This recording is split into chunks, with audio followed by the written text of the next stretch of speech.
Hello there, welcome to HFY Sci-Fi Galaxy, where humans face the unknown, outsmart the impossible, and turn every test into victory. So sit back and let the story begin. Nobody on Station Verith 9 had ever touched a Cliction Moss serpent and lived to talk about it.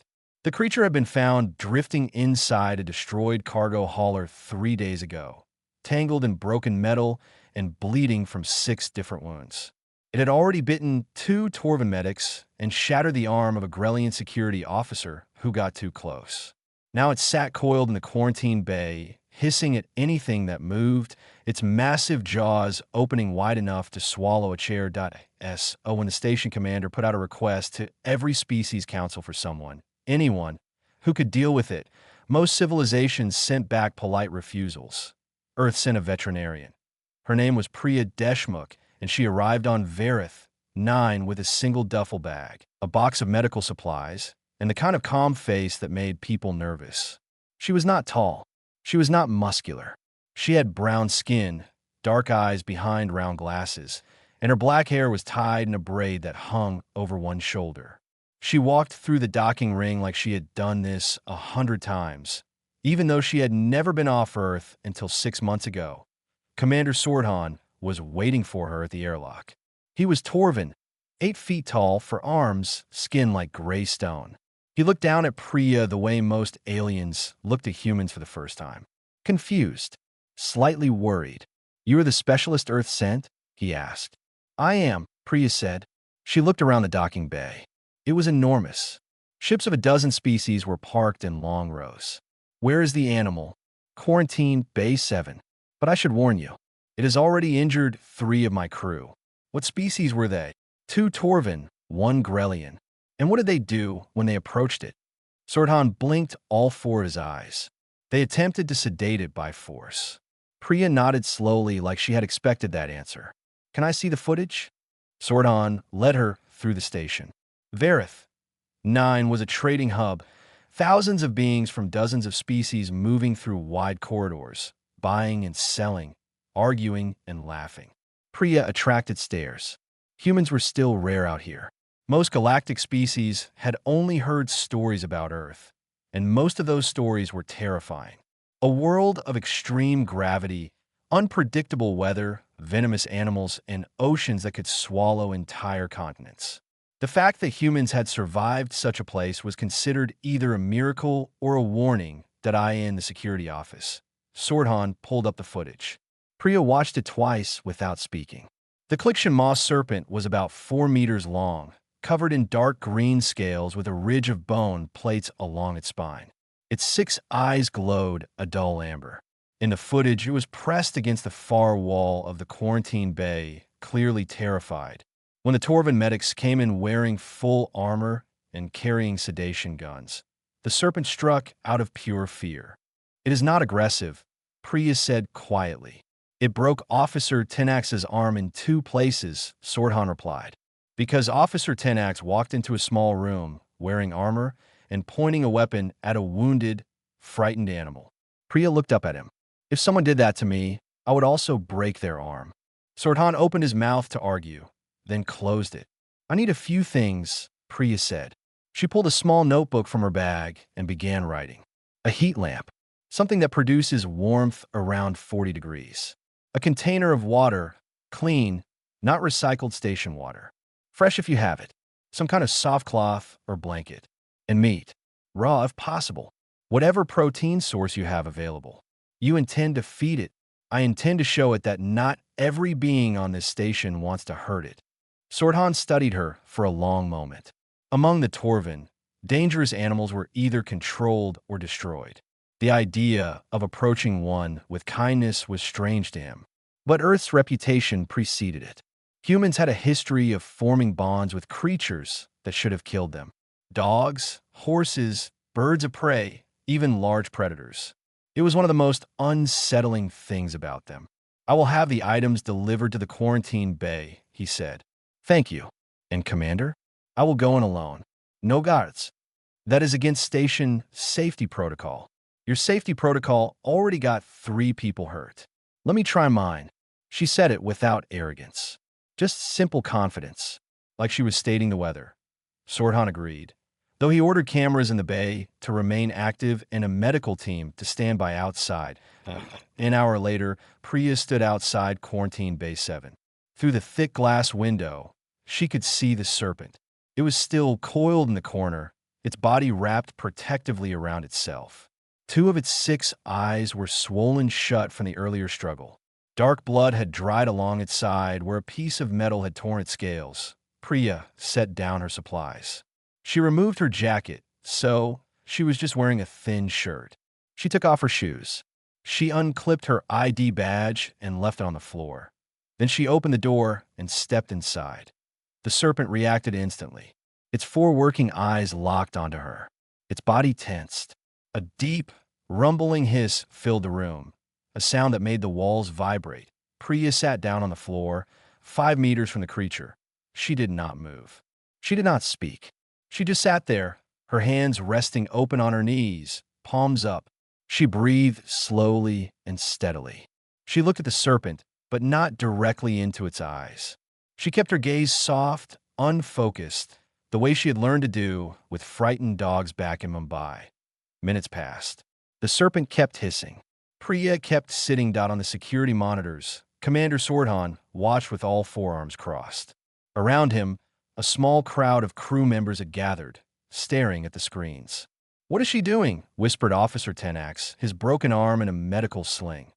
Sordhan shook his head slowly. "I believe," he said, "she is waiting 3 hours." That is how long Priya Deshmukh sat on the cold metal floor of Quarantine Bay 7 without moving. 3 hours of slow breathing, soft silence, and the constant rumbling hiss of a 4-meter serpent that wanted her dead, or at least that is what everyone watching thought. In the security office, the crowd around the monitors had grown. Off-duty crew members, traders passing through, even a group of Mikari engineers who had been repairing a hull breach on Deck 12. They all stood watching the small human woman sit perfectly still while the most dangerous animal on the station stared at her with glowing eyes. "She has not moved at all," said Veltris, the station's chief medical officer. She was Grellian, tall, thin, with pale blue skin and 3 fingers on each hand. "Is this a human meditation practice?" "It is a human insanity practice," muttered Tenax, still nursing his broken arm. Commander Sordhan said nothing. He simply watched. Inside the bay, Priya noticed the first change around the 90-minute mark. The serpent's hiss had shifted. It was quieter now, less aggressive, more uncertain. The creature had stopped pressing itself against the wall quite so hard. Its muscles, which had been locked tight like coiled springs, showed the smallest hint of relaxation along its midsection at the 2-hour mark. The serpent lowered its head by about 10 centimeters. Not much, but to Priya, it was a conversation that 2.5 hours. The serpent's tongue flickered out. Once, twice, tasting the air, tasting her. 3 hours. Priya moved for the first time. She did it so slowly that anyone blinking would have missed it. She reached to her left side where she had placed a small piece of raw meat before sitting down. She picked it up between 2 fingers, extended her arm halfway, and set on the floor between them. Then she pulled her hand back and returned to her resting position. The serpent watched the meat. Then it watched her. Then the meat again. 20 minutes later, it uncoiled just enough to stretch its neck forward. Its jaws opened, massive, lined with teeth designed to crush bone. It took the meat in one quick motion, pulling back immediately to its safe corner. Priya did not react. She did not smile, did not flinch, did not celebrate. She just breathed. She repeated this 4 more times over the next hour. Each time, she placed the meat a little closer to herself. Each time, the serpent had to stretch a little further to reach it. By the 5th piece, the creature's head was less than 2 meters from her knee. Then Priya stood up, slowly, carefully, and walked out of the bay. The door sealed behind her, and she leaned against the corridor wall, letting out a long breath. Her legs were shaking. Her back ached from sitting on metal for 4 hours. She was hungry, tired, and her glasses had slipped down her nose so many times she had lost count. Commander Sordhan was waiting in the corridor with Veltris. You did not attempt treatment, Swordhan said. It was not a question. Not yet, Priya said. First it needs to understand I am not a threat. How long will that take? I do not know. Every animal is different. But this one is smart. I could see it thinking. Veltries leaned forward with professional interest. Click-Shamaw serpents have a neural density comparable to most sentient species, but they are classified as non-sapient. They cannot use language or tools. Neither can dogs, Priya said. But a dog can tell the difference between someone who wants to help and someone who wants to hurt. This creature can too. It just needs time. We may not have much time, Swordhan said. The Clixian government has been contacted. They want the serpent returned or destroyed. They consider it a dangerous pest species. Priya's expression changed for the first time. Something hard appeared behind her eyes. Destroyed. They are not a protected species under galactic law. The Clixians use them for leather and meat. Finding one alive on a station is considered a hazard. It is injured and afraid. It is not a hazard. I understand your position, Doctor, but I am bound by interspecies law. If the Clixians request its destruction, I must comply unless another legal framework applies. Priya was quiet for a moment. Then she said, How long until they respond? Possibly 5 days. Clixian bureaucracy is slow. Then I have 5 days.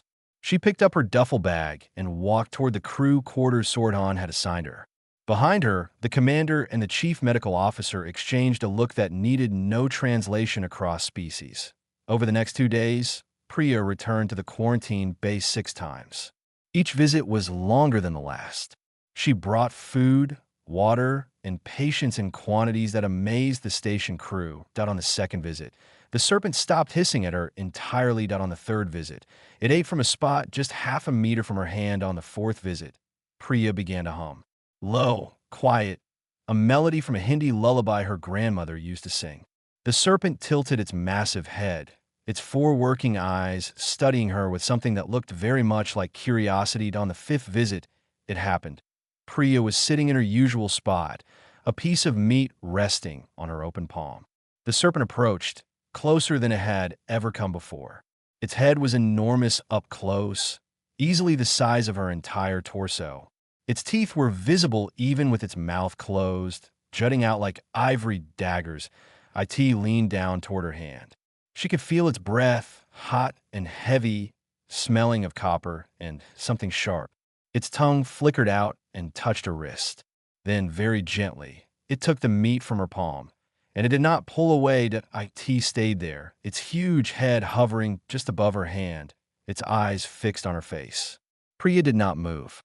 Her heart was pounding so hard she was sure the creature could hear it. But she kept her breathing steady, her hand open, her body still. Then the serpent did something no one on the station had expected.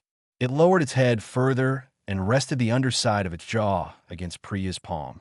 The weight was enormous. She had to brace her arm, but the gesture was unmistakable. Trust. I in the security office. Absolute silence. Veltries whispered, That is not possible. That species does not bond with other organisms. Swordhan stared at the screen.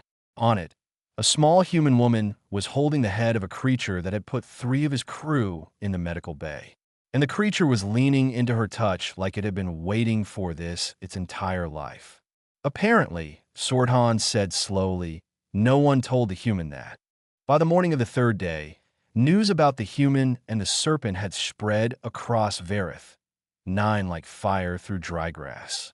Traders talked about it in the market corridors. Engineers discussed it over their shifts. A Makari journalist who happened to be passing through the station had already recorded 2 segments about it and sent them to 3 different galactic news networks. Priya did not know any of this. She was too busy cleaning wounds. The serpent, which she had started calling Naga, after the mythical serpent beings from her grandmother's stories, was lying on its side in the quarantine bay while Priya worked along the gash in its midsection. The wound was deep, likely caused by a jagged piece of hull metal when the cargo hauler broke apart. It had started to become infected, the edges turning a sickly yellow-green color that worried her. She worked slowly and carefully, her hands steady even though the creature's body shifted with every breath, muscles moving under scales like tectonic plates. She had spent the previous night studying everything the station's database had on Cliction moss serpent biology. There was not much. The species was considered a nuisance animal on its home world, and very little scientific research had been done. What she did know was that their blood carried high levels of copper. Their scales were layered like roof tiles for maximum protection, and their bite force could crush industrial-grade steel. The fact that this same mouth was currently resting peacefully 2 feet from her head while she dabbed antiseptic on its owner's wound was something she tried not to think about too hard. "How does it look?" Veltries asked through the communication panel mounted near the door. The Grellian doctor had been watching from outside, providing medical consultation. She was fascinated despite herself. Grellians were a cautious species. They preferred to study from a distance. Priya's approach was the complete opposite of everything Veltries had been trained to do. "The infection is surface level," Priya said, gently pressing a medicated pad against the wound. Naga flinched slightly, but did not pull away. "I caught it in time, but these 2 swollen eyes concern me. I think there's fluid buildup behind the membrane. I would like to try draining it, but I need better tools. I can provide microsurgical instruments from a medical bay." "Good. Also, do you have any broad-spectrum antibiotics compatible with copper-based blood?" There was a pause. "I will have to synthesize something. Give me 4 hours. Take your time. We are not going anywhere." Priya finished cleaning the gash and began applying a thin layer of synthetic skin, a medical adhesive that would protect the wound while it healed. As she worked, Naga's tongue flickered out repeatedly, touching her arm, her shoulder, even her hair once. Each time, Priya stayed calm and kept working. The creature was learning her, mapping her scent, her texture, her warmth. When she finished, she sat back and rested her hand on the serpent's neck. The scales were warm, not the cold-blooded coolness she had expected, but genuinely warm, almost like touching a sun-heated stone. Naga's foreworking eyes drifted half-closed. "You are a good patient," Priya said softly. "Better than most humans I have treated." Outside the bay, Commander Sordhan received a message he had been dreading. The Cliction government had responded faster than expected. Their message was short and direct. The moss serpent was classified as a Category 3 invasive pest under Cliction wildlife law. It had no legal protections. The Cliction Trade Ministry requested that the creature be humanely destroyed within 48 hours and its remains disposed of according to standard biological waste protocols. Sordhan read the message twice. Then he walked to the quarantine section. He found Priya in the corridor outside Base 7, eating a protein bar and drinking water. She looked tired. Dark circles had formed under her eyes, and her braid was coming undone. But there was something about her that seemed more alive than when she had arrived. A brightness in her expression. "Dr. Deshmukh, I have received a response from the Clictions." Her face changed immediately. She could read it in his voice. "They want it killed. They have requested destruction within 48 hours. Priya set down her water. She was quiet for a moment. Through the glass window behind her, Naga was resting peacefully for the first time since arriving on the station. Its breathing was slow and even. The medicated patches on its wounds were clean and white against its dark green scales. "Commander, that animal trusts me. I understand. It came to me. After everything that happened to it, the crash, the pain, the people attacking it, it chose to trust me. Do you know how rare that is? Most wounded predators would rather die fighting than accept help. But Naga let me touch it. It let me clean its wounds. It rested its head in my hand. I have seen the footage, Doctor. Then you know I cannot allow it to be killed. It is not your decision. Galactic law. Galactic law also has provisions for species reclassification based on demonstrated cognitive and emotional capacity. I looked it up last night. Section 447 of the Interspecies Wildlife Accord.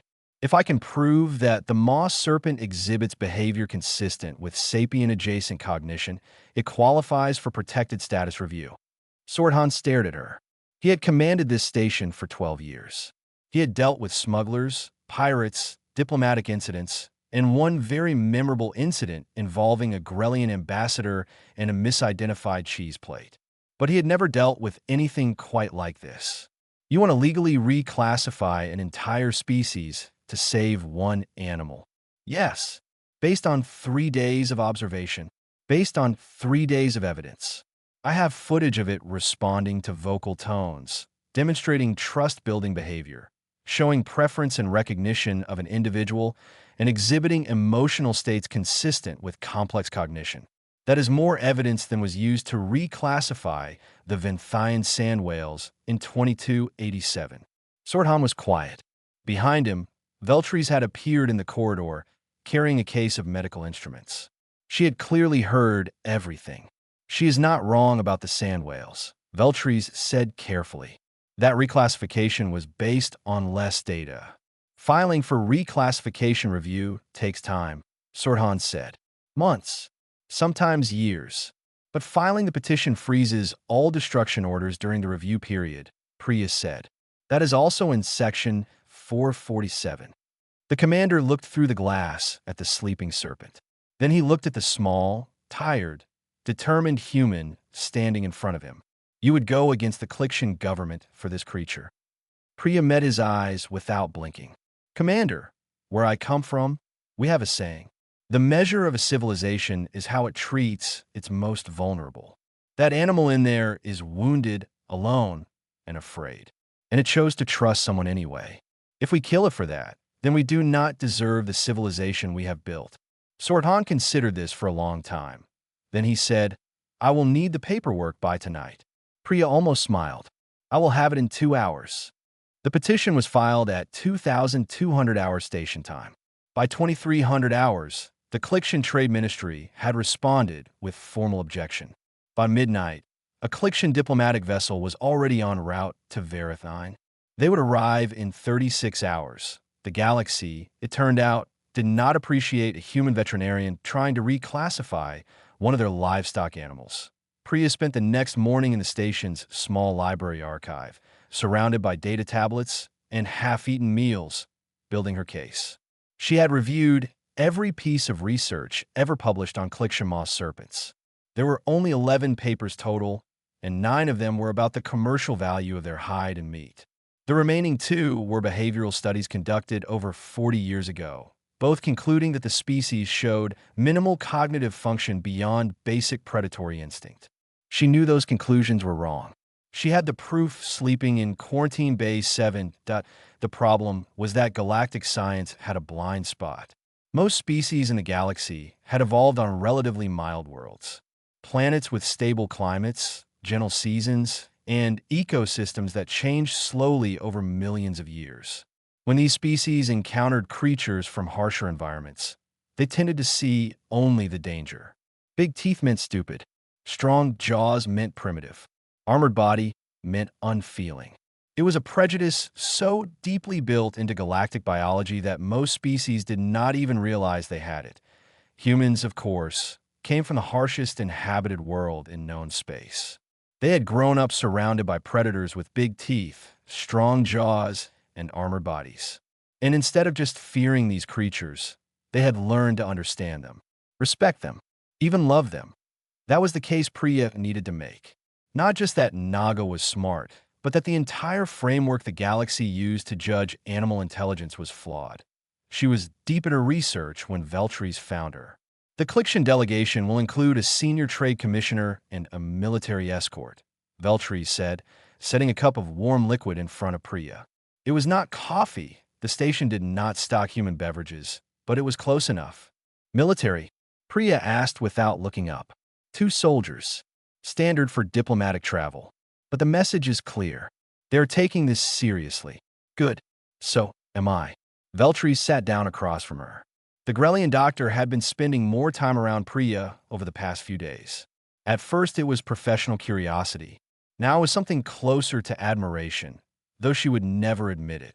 I have completed the antibiotic synthesis, Veltries said. It should be compatible with the serpent's copper-based blood chemistry. I have also prepared a mild sedative in case you need to perform the eye drainage. Thank you, but I do not want to sedate Naga unless absolutely necessary. Every time we force something on it, we risk breaking the trust. You continue to call it Naga. It needed a name. Klikshan moss serpents do not have individual identities in Klikshan culture. They are classified by batch number. Priya looked up for the first time. That tells you more about Clixian culture than it does about the serpent. That afternoon, Priya returned to the quarantine bay for her 7th visit. She brought the new antibiotics, fresh bandages, and the microsurgical tools Veltries had provided. She also brought something else, a soft blanket she had requested from the station supply stores. It was meant for Torvan infants, so it was large enough to cover half the bay floor. When she entered, Naga raised its head immediately. Not in alarm, in recognition.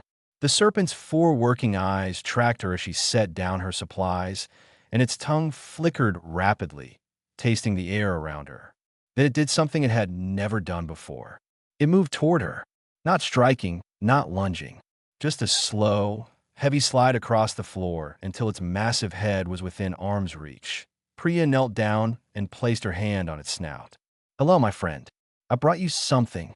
She spread the blanket on the floor near the heat lamp she had set up on the first day. Naga watched with obvious interest as the soft fabric unfolded. When Priya stepped back, the serpent moved onto the blanket, coiled itself into a comfortable position, and let out a long, low rumble that vibrated through the floor. It was not a hiss. It was not a warning. Priya had heard similar sound from large cats back on Earth. It was contentment. She spent the next 2 hours treating Naga's eyes. The procedure was delicate. She had to use the microsurgical tools to carefully puncture the swollen membrane and drain the fluid buildup underneath. Throughout the entire process, Naga remained still. Not because it was restrained or sedated, because it trusted the hands that were touching it. When the fluid drained from the first eye, the swelling reduced almost immediately. The amber glow returned as the eye opened fully for the first time since the creature had been found. Naga blinked, looked around the room with its newly restored vision, and then looked directly at Priya. She could swear it was grateful. The second I took longer. The damage was worse, and Priya had to work carefully to avoid the optical nerve cluster that sat just behind the membrane. Her hands were steady, her breathing controlled, but inside she was terrified. One slip, and the eye would be permanently lost. She did not slip. When the second eye opened, Naga now had all 6 eyes working for the first time since the crash. It raised its head high, looking around the quarantine bay as if seeing it for the first time. Then all 6 eyes focused on Priya, and the creature pressed its enormous head against her chest with enough force to push her backward. She laughed. Actually laughed, sitting on the floor of an alien space station with a 4-meter predator nuzzling against her like an overgrown puppy and on the security monitors. Commander Swordhan watched this moment and felt something shift inside him. He had commanded soldiers, managed crises, and negotiated with hostile governments. But watching this small human woman laugh while embracing a creature that terrified his entire crew made him reconsider everything he thought he understood about strength. That evening, he called a senior staff meeting. "The Clixian delegation arrives in 20 hours, he told his officers. They will demand the serpent's destruction.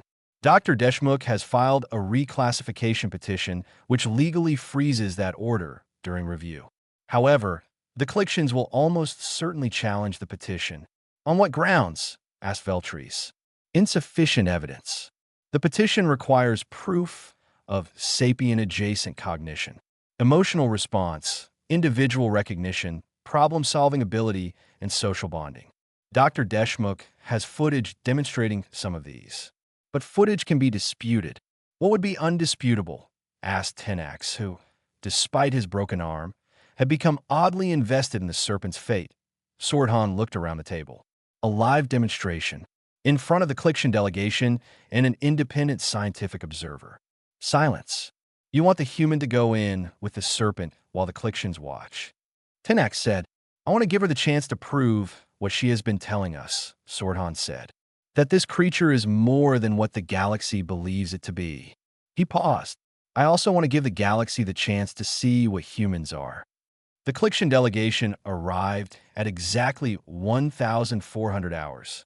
Their ship was sleek and dark, like a blade cutting through space, and it docked at Verith 9 with the kind of precision that said everything about the species that built it. Efficient. Cold. No wasted movement. Senior Trade Commissioner Harath was the first to step through the airlock.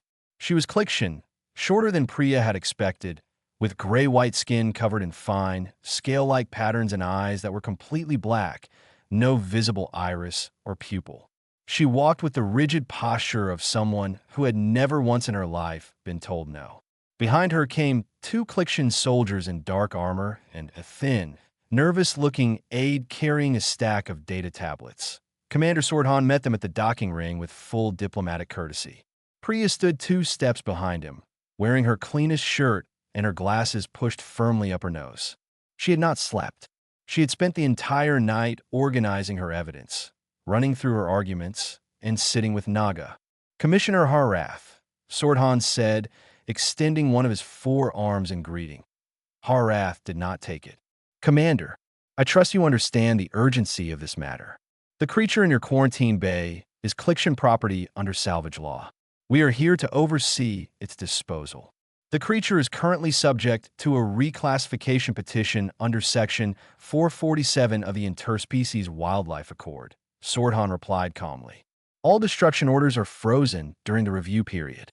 Haritha's black eyes shifted to Priya. And you are the human who filed this petition. I am. Dr. Priya Deshmukh, licensed xenobiological veterinarian, Earth Medical Council registration number. I did not ask for your credentials. I asked for confirmation. Haritha's voice was like ice on stone. You are aware that Klikshan moss serpents have been classified as non-sapient livestock for over 300 years. I am aware of the classification. I am challenging it. On what basis? On the basis that it is wrong. The corridor went very quiet. Behind Harath, her aide fumbled a data tablet. When the soldiers shifted his weight, Swordhan cleared his throat. Commissioner, we have prepared an observation area adjacent to the quarantine bay. Dr. Deshmukh has proposed a live demonstration of the serpent's cognitive abilities. I have also invited Dr. Kreenes of the Verith Independent Science Institute to serve as neutral observer. A demonstration. Harath said the word like it tasted unpleasant. You wish me to watch a human play with a snake. I wish you to see the truth, Priya said. If, after the demonstration, you still believe the creature shows no sapient-adjacent cognition, I will withdraw my petition. Harath studied her. Klikshans were traders by nature. They understood offers and risks. This human was giving her a path to a quick resolution. The smart move was to accept. Very well. 1 hour. The observation room had been set up with a clear view into Quarantine Bay 7 through reinforced glass. Chairs had been arranged for the Klikshan delegation on one side and station crew on the other. Dr. Kreenes, a Venery, small and owl-like with enormous golden eyes and a reputation for ruthlessly objective science, sat in the center with a recording device. The bay itself had been left exactly as it was. Naga lay coiled on the blanket under the heat lamp, all 6 eyes open and alert. The serpent could sense the new presences outside the glass. Its body was tense, but not aggressive. It kept glancing toward the door where Priya usually entered. Priya stood at the bay entrance. She took a breath. Then she opened the door and walked in. Naga's reaction was immediate. The serpent raised its head, its tongue flickering rapidly, and it made that low, rumbling sound, the contented vibration that Priya had come to recognize as greeting. It slid off the blanket and moved toward her, stopping just short of contact. Waiting, Priya knelt down and held out her hand. Naga pressed its snout against her palm. In the observation room, Dr. Kreenes leaned forward. Individual recognition response. The creature distinguishes this specific human from others. Timestamp noted. Harath said nothing. Her black eyes watched without expression. Priya began the demonstration she had planned. First, she placed 3 containers on the floor, one with food, one with water, one empty. She pointed to each one while saying its contents aloud. Then she stepped back and asked Naga to go to the food. The serpent looked at her. Then it looked at the containers. Then it moved to the correct one. She repeated the test with water. Correct again. Response to vocal commands indicating comprehension of abstract categorization. Kreenes recorded. This exceeds standard conditioned reflex behavior. Next, Priya placed a simple puzzle on the floor, a box with a sliding lid that contained a piece of meat. She had built it the previous night from spare parts. The lid required two separate motions to open, a push to the left, then a lift upward. Naga approached the box. It could clearly smell the meat inside. It nudged the box with its snout. Nothing happened. It tried pushing from the top. Nothing. Then it paused. All six eyes studied the box from different angles. After about 30 seconds, it used the flat of its jaw to push the lid left, then hooked a tooth under the edge and lifted. The box opened. Naga ate the meat. Multi-step problem solving with tool-adjacent body use. Kreenis said, his golden eyes wide. This is well above the threshold for sapient-adjacent classification. Harath shifted in her chair. It is a food-motivated response. Any trained animal. Commissioner, Kreenis interrupted politely. I have evaluated cognitive function in over 400 species. Trained animals repeat learned sequences. That serpent analyzed a novel problem and devised an original solution. Those are fundamentally different processes. Priya was not finished. She had saved the most important part for last. She walked to the center of the bay and sat down. Then she did something she had never done before in front of Naga. She put her face in her hands and made the sound of crying. Not loud, not dramatic, just quiet, shaking sobs. She was not really crying, but she made it convincing. Naga stopped moving. All six eyes locked onto her. The serpent tilted its head, watching. Then it did something extraordinary. It moved toward Priya slowly, carefully. It lowered its massive head and pushed it gently against her side. When she did not respond, it coiled part of its body around her. Not tightly, not as a restraint, but loosely, protectively. Like a wall between her and the rest of the world. Then it rested its head on her lap and let out a long, low vibration that shook her entire body. It was comforting her. In the observation room. Absolute silence. Kreenis had stopped recording. He was just watching, his golden eyes glistening.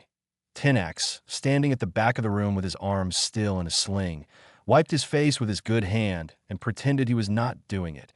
Veltries gripped the edge of her seat so hard her blue knuckles turned white. Commander Swordhan stood motionless, all four arms at his sides. And Commissioner Harath sat perfectly still in her chair, her black eyes fixed on the glass, looking at a creature her civilization had been killing for leather and meat.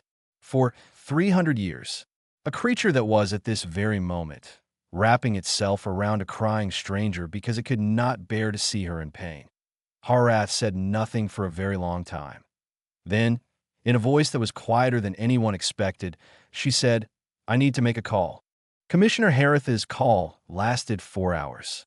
She spoke to the Klikshan Trade Ministry, the Klikshan Department of Wildlife Management, 2 senators from the Klikshan High Council, and, near the end, the Klikshan Prime Minister's office directly. Priya was not in the room for any of these calls, but Swordhan told her later that the commissioner's voice had risen to levels that made the corridor walls hum. During those 4 hours, Priya stayed with Naga. The demonstration had taken everything out of her. Not physically, though she was exhausted. Emotionally. The fake crying had started as an act, but somewhere in the middle of it, when Naga wrapped itself around her and pressed its head in her lap, the act became real. She had cried for the serpent. For the 300 years its kind had been killed without anyone stopping to wonder if they felt pain. She had cried because the galaxy was so vast and so full of wonder, and yet so many of its inhabitants still could not see past their own assumptions. Now she sat with her back against Naga's coiled body, the serpent's warmth radiating through her like sunlight. Naga was asleep, all 6 eyes closed, its massive chest rising and falling in a slow rhythm. Every few minutes, its tongue would flicker out in its sleep, touching Priya's arm or shoulder as if checking that she was still there. Veltries came to find her just past 1900 hours. The commissioner wants to speak with you, the Grellian doctor said through the communication panel. Priya gently extracted herself from Naga's coils. The serpent stirred, opened 2 eyes, watched her stand, and then settled back to sleep. Priya pressed her hand against its snout for a moment before leaving the bay. Harath was waiting in the station's small diplomatic conference room. She was alone. No soldiers, no aid. She sat at the table with her hands folded in front of her. And when Priya entered, those completely black eyes tracked her with an expression that was very different from the cold dismissal of this morning. "Sit down, doctor." "Priya Saturday. I have spoken with my government," Harath said. "What I am about to tell you is not yet public. The Clixian High Council has agreed to a temporary moratorium on moss serpent harvesting, effective immediately, pending a full scientific review of the species' cognitive classification." Priya's hands, resting on the table, began to shake. She pressed them flat against the surface to stop it. "The moratorium covers all Clixian-controlled territory. No hunting, no harvesting, no commercial processing of moss serpents until the review is complete. The review will be conducted jointly by Clixian scientists and an independent galactic panel. Dr. Kreenes has already volunteered to participate." "How long will the review take?" Priya asked. Her voice was steady, even though the rest of her was not. 12 to 18 months. Possibly longer. The leather and meat industries will resist. There will be political complications. But the council has agreed, and their word carries legal force. "And Naga?" "This specific serpent." Harath was quiet for a moment. "The creature in your quarantine bay is no longer classified as Clixian property. Under the emergency provisions of the moratorium, all moss serpents currently in non-Clixian custody are reclassified as protected subjects pending review. This one is yours to care for, doctor, if you want it." Priya closed her eyes. She did not trust herself to speak for several seconds. "Thank you, Commissioner." Harath leaned back in her chair. She studied Priya with those unreadable black eyes. "I want you to understand something. I came here to destroy that animal. That was my assignment. I had the legal authority and the full support of my government. What changed? I watched it comfort you. I have lived for 112 years, doctor. I have negotiated treaties with empires, brokered trade deals worth billions, and I once convinced the Grelian Senate to open their borders during a plague. In all that time, I have never been stopped in my tracks by an animal wrapping itself around a crying woman." She paused. "Your species has a strange gift. You look at things the rest of us have decided are worthless, and you find value in them. It is infuriating, and it is necessary." She stood. "I will return to Clixia Prime tomorrow. You will receive formal documentation of the moratorium and the protected status within 72 hours. I suggest you use that time to rest. You look terrible." Priya laughed. It was a tired, watery, wonderful laugh. "I will try." Harath walked to the door, then stopped. Without turning around, she said, "The name you gave it. Naga. What does it mean?" "In my culture, Nagas are ancient serpent beings. Guardians. Protectors of treasure and sacred places." Harath nodded once. Then she left. The news spread faster than light. Within 24 hours, the footage from the demonstration had been broadcast on every major galactic news network. The Makari journalist who had been covering the story got the exclusive and promptly became the most watched reporter in the sector. Within a week, the clip of Naga comforting Priya had been viewed over 2 billion times across 17 different species networks. It was translated into 43 languages. Within a month, 3 other species filed similar reclassification petitions for animals on their own worlds that had been dismissed as non-sapient.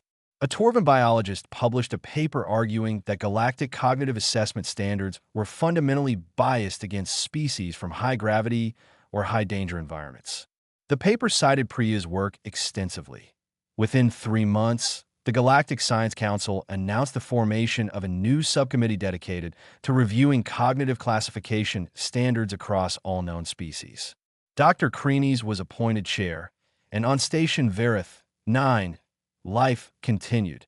Priya was offered a permanent position as the station's first xenobiological veterinarian. She accepted. Sorthan gave her a proper office near the medical bay and a budget that, while small, was more than she had expected. Veltries became her colleague and, gradually, her friend. Tenax, whose arm had fully healed, appointed himself as the unofficial serpent caretaker during Priya's off hours, a role he performed with surprising tenderness for someone built like a stone wall, and Naga healed. The wounds closed. The scales regrew, darker and thicker over the scarred areas. All 6 eyes gleamed bright amber. The serpent grew comfortable with the station, slithering through specially widened corridors during supervised exercise periods, startling new arrivals who had not been warned about the 4-meter predator that liked to nap near the heat vents on deck 3. Naga never became tame. That was important to Priya. She did not want a pet. She wanted a partner. And that is what she got. A wild, powerful, intelligent creature that chose every single day to trust her. Not because it was trained to, not because it had no other option, because it recognized something in her that transcended species, language, and the vast, empty space between their worlds that on quiet evenings, when a station's lights dimmed to simulate nightfall, Priya would sit in the bay that had become Naga's home. The serpent would coil around her, warm and heavy and alive, and she would rest her hand on its head and hum that old Hindi lullaby her grandmother used to sing. Outside, the stars turned slowly into black, and somewhere in the galaxy, on 100 different worlds, people began to look at the creatures around them, the ones they had always dismissed, always feared, always ignored, and wonder what they might have missed. All because one small human woman from Mumbai sat on a cold metal floor and waited.